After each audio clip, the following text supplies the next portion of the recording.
Okay, this is chapter 5 of the Pharaohs of Ancient Egypt by Elizabeth Payne. The chapter is titled His Majesty Herself, Queen Hatshepsut. This chapter will go from about 1505 BC to about 1484 BC. And we'll begin.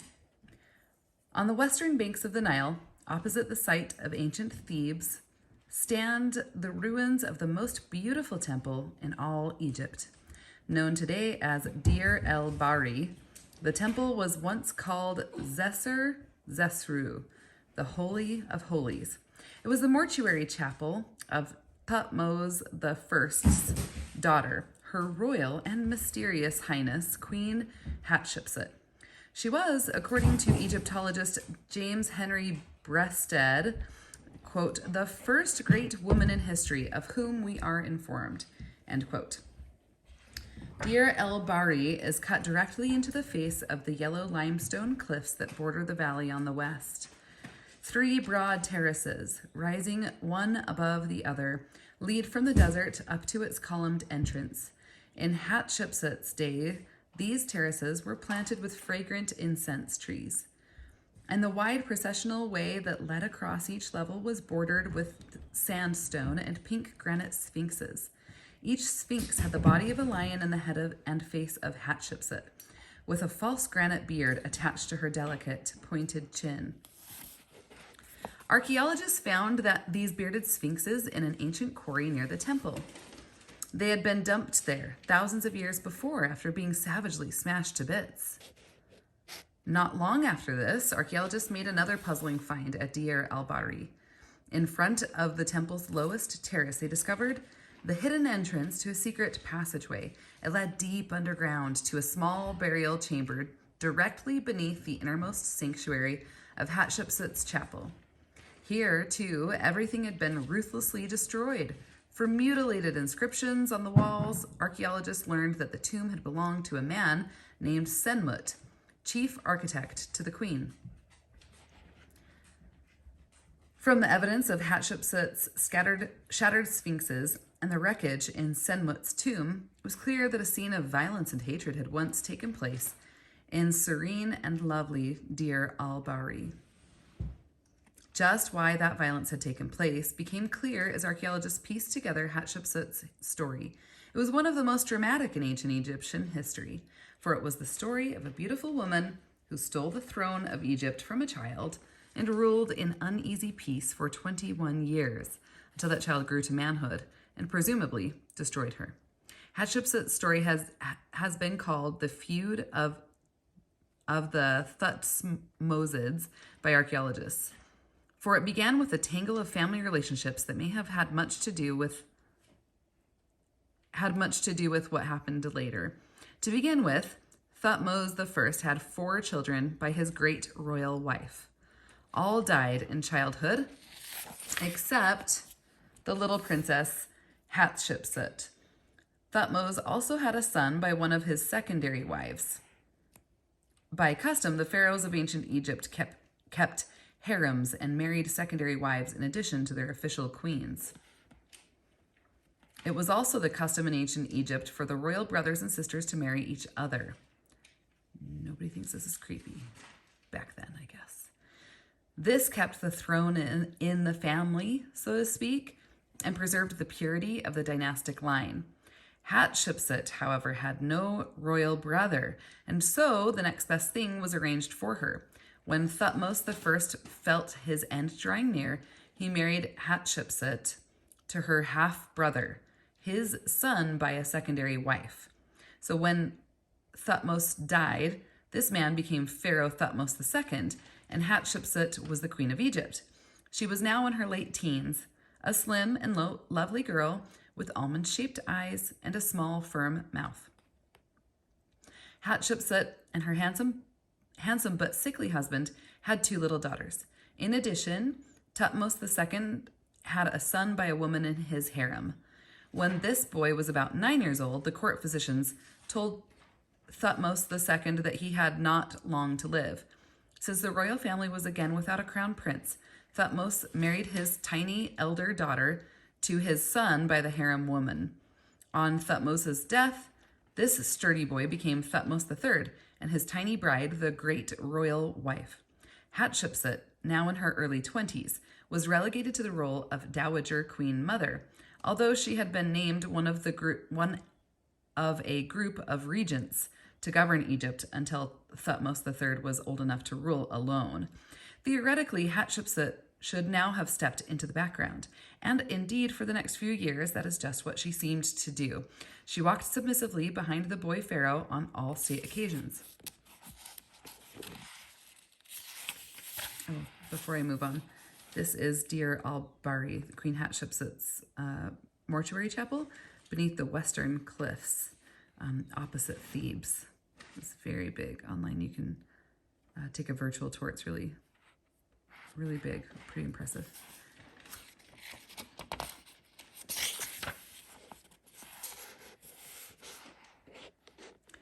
And she deferred in every way to her little daughter, the queen.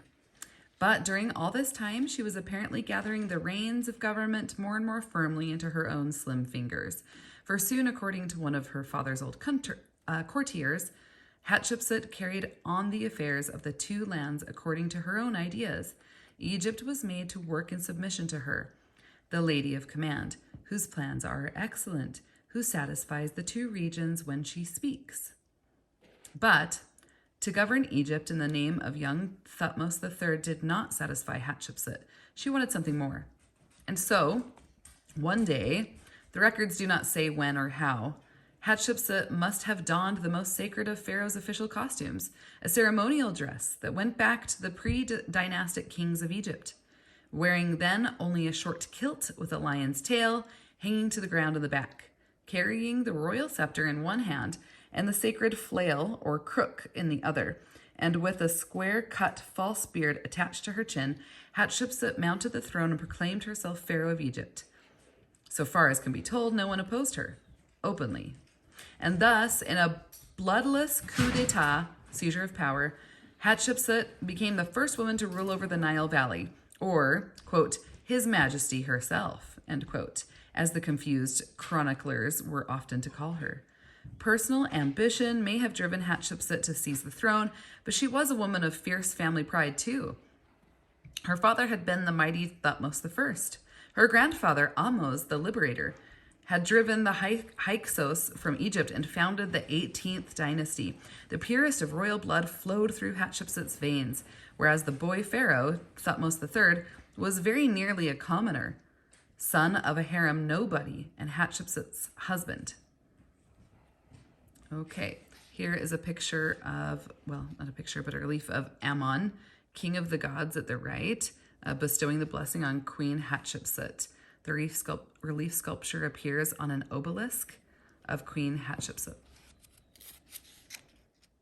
So, son of a harem nobody and Hatshepsut's husband, who was only half royal himself, little Thutmose III could claim to be only 1/4 royal. Hatshepsut passionately believed that she alone, by blood and birth, was entitled to the throne, irrespective of the fact that she was a woman. Her deep conservatism showed itself in another way. Hatshepsut mistrusted the foreign entanglements and conquests of her father, Thutmose I. Egypt, she felt, should withdraw from the world outside its borders and return to a peaceful, valley-bound days of its past. Except for trading expeditions, the country should turn its back on the wretched foreigner and let him go his own quarrelsome and barbaric way alone. There were many in tradition-bound Egypt who agreed with her. The high priest of Ammon was one, along with many of his priesthood, and many of Egypt's most powerful and important nobles feared and distrusted their country's involvement with the world outside Egypt's borders. These people became Hatshepsut's devoted supporters, both before and after she seized the throne. But she had many enemies too. Some of the Ammon priests saw in foreign conquest a chance to enrich their temple and to make Ammon the most powerful god in the world. The army, with its vested interest in war, opposed her. So too did many nobles and officials. Some were merely scandalized at the idea of a woman pharaoh. Others dreamed of an Egypt that would control the eastern Mediterranean world, and still others believed that the only protection from another invasion like the Hyksoses lay in the ruthless suppression of the warring countries outside Egypt's borders. All of these were supporters of the boy pharaoh Thutmose III. But they were not strong enough to depose Hatshepsut. She seized the throne and held it. For the next 21 years, she ruled Egypt unopposed. But it could not have been an easy time for her. Underneath the surface calm, her court must have seethed with intrigue. An English artist named Winifred Brunton painted a portrait of Hatshepsut for her book Kings and Queens of Ancient Egypt. As she worked, using ancient sculptures as a guide, the artist wrote that, "Into her portrait as queen there crept, almost without my will, a look of watchfulness, or even suspicion under its calm. In the position she occupied, against precedent in a country where precedent was justification in itself, and amid so many enemies and spies, she must have felt perpetually insecure, even though her immediate entourage was ardently devoted to her." The moment she seized the throne, Hatshepsut ordered Thutmose III banished to the vast and gloomy interior of the temple of Ammon. There, his head was shaved, and his royal garments were exchanged for a simple linen kilt. He was put into training as an apprenticed priest, and the court saw him no more. His little bride was presumably sent back to the palace nursery. Next, Hatshepsut appointed the loyal high priest of Ammon to be her vizier, and with his help she set about restoring the temples of Egypt. They had fallen into grievous disrepair during the long rule of the Hyksos. "Listen to me, all men, you folk, as many as there are of you," she cried. "I have restored that which was in ruins, and I have raised up that which has been left lying since the foreign barbarians were in your midst, ruling in ignorance of Ra. Nothing was done until the time when my majesty was established upon the throne of Ra. Then I came, flaming with indignation, and I removed the insult to the great god." In the meantime, Hatshepsut had begun work at Thebes on her mortuary chapel, Deir el-Bahari. It was designed and built for her by her chief architect, Senmut, the one man, so far as can be told, whom Hatshepsut ever loved. Tall and handsome, Senmut had apparently served as a soldier in the army of the queen's father, Thutmose I. Where and how he and Hatshepsut met is unknown, but soon he was living in the royal palace, and he and the queen had become inseparable. Hatshepsut showered him with favors and titles, and his influence was such that her enemies called him the uncrowned pharaoh of Egypt. While he was supervising the building of Deir el-Bahari, Senmut ordered a secret tomb dug for himself deep beneath Hatshepsut's innermost sanctuary. He wished, gossip later said, to be close for all eternity to the woman he could never marry in life. But the secret was soon out.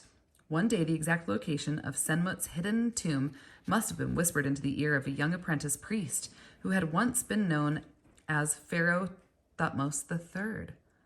Before Deir el-Bahari was completed, and about 9 years after Hatshepsut had seized the throne, the queen organized a great trading expedition into the land of Punt. This is a statue of Queen Hatshepsut. The god Ammon himself, she said, had commanded her to do so, ordering, quote, that the ways of Punt should be searched out, end quote, again, and that incense trees should be brought back from its distant shores for the terraces of Deir el-Bahari. Since the long ago days of Pharaoh Cheops, Egypt had obtained the incense used in her temples from the land of Punt, believed to have been on the coast of present-day Somalia. But all trade with that distant country had ceased when the Hyksos invaded the valley some 200 years earlier.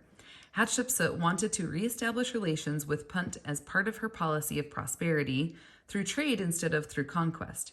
And so, having received a command from Ammon, quote, to do what she had already made up her mind to do, end quote, as James Bikey says in his History of Egypt, she ordered 5 seagoing barges outfitted for the long voyage.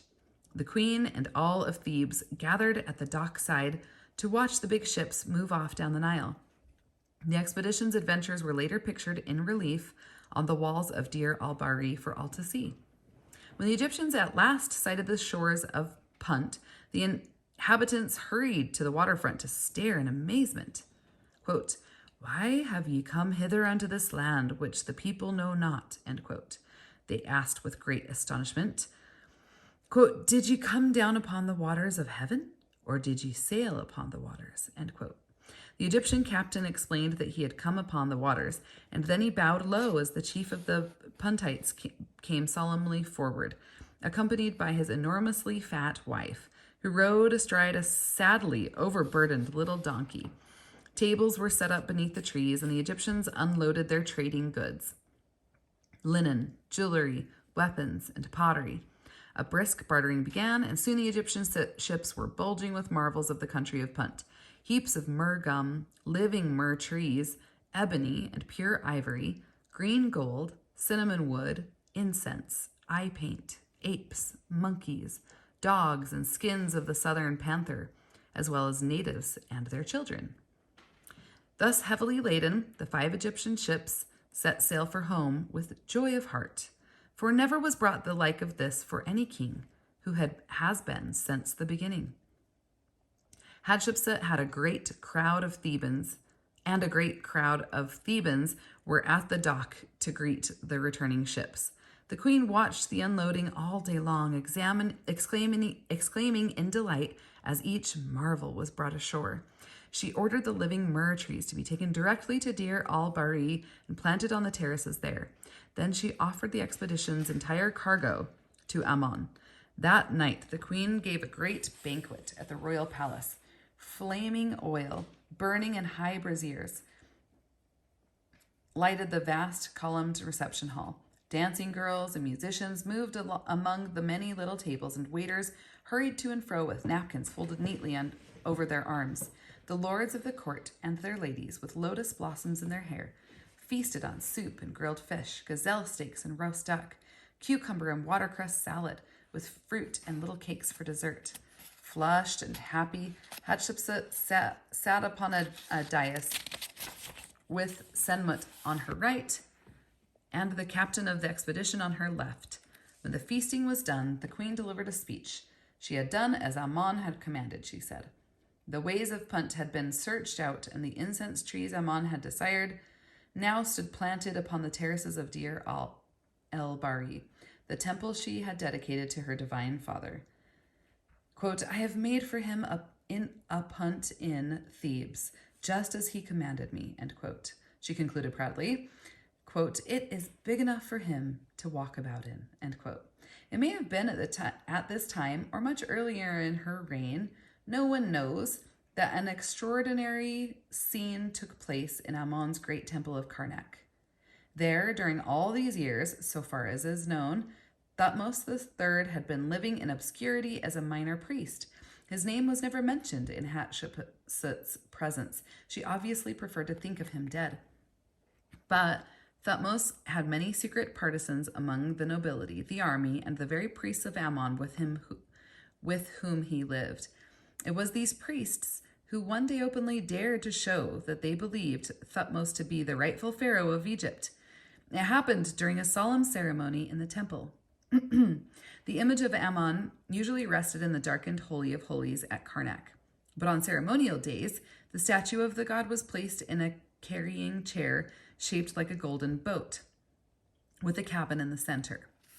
In this vessel, the statue of Ammon was carried solemnly around the temple's great hall by a group of priests.